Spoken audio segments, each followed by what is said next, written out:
গরুর মাংস রেসিপির পার্ট 2 নিয়ে আপনাদের সামনে হাজির হইলাম।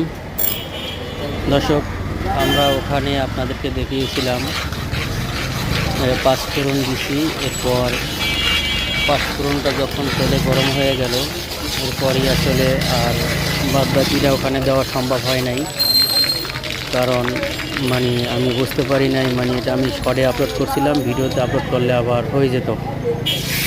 এখন আমরা ভিডিওতে পরবর্তীতে কোনো বড় ভিডিও দিলে ভিডিওতে আপলোড করবো ইনশাআল্লাহ।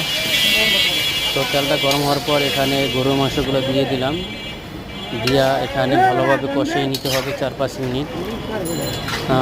তেলের উপরে এটা 4-5 মিনিট পানি দেওয়া যাবে না, 4-5 মিনিট কষিয়ে নিতে হবে। কষিয়ে নেওয়ার পর তারপরে এখানে পানি দিতে হবে।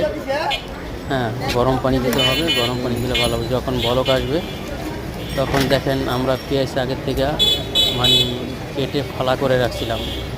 এটা কাটা না, দেখেন 4 পিস করে এটা ফালা করে উঠানো আর কি, ফল উঠানো। এটা আমরা পেঁয়াজগুলো দিয়ে দিলাম। এরপরে আমরা দিব এখানে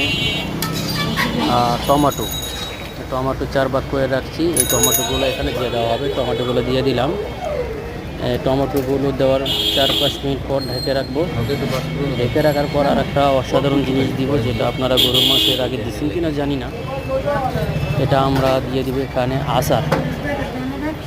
আচার দিয়ে দিব। এটা ম্যাঙ্গো আচার, অন্য কোনো আচার হলে হবে না। ম্যাঙ্গো বেরানের অথবা রাঁধুনি কোম্পানির ম্যাঙ্গো আচারটা দিয়ে দেবেন। আপনারা যদি 3 কেজি গরুর গোশ হয় তাহলে পুরোটাই লাগবে, আর কম হইলে অর্ধেকটা দিলেই হবে। এখন আমরা ম্যাঙ্গো আচার দিয়ে দিতেছি। এখন এই যে ম্যাঙ্গো আচার দিয়ে দিব। এই ম্যাঙ্গো আচার দেওয়ার পরে বলক আসলে হালকা একটু 5 মিনিট দিয়ে 2 মিনিট জাল করে তখন আমরা এটা নামিয়ে ফেলবো।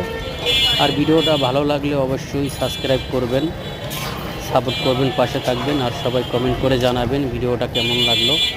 আমরা নেক্সট টাইম আরও ভালো ভালো ভিডিও দিব ইনশাআল্লাহ।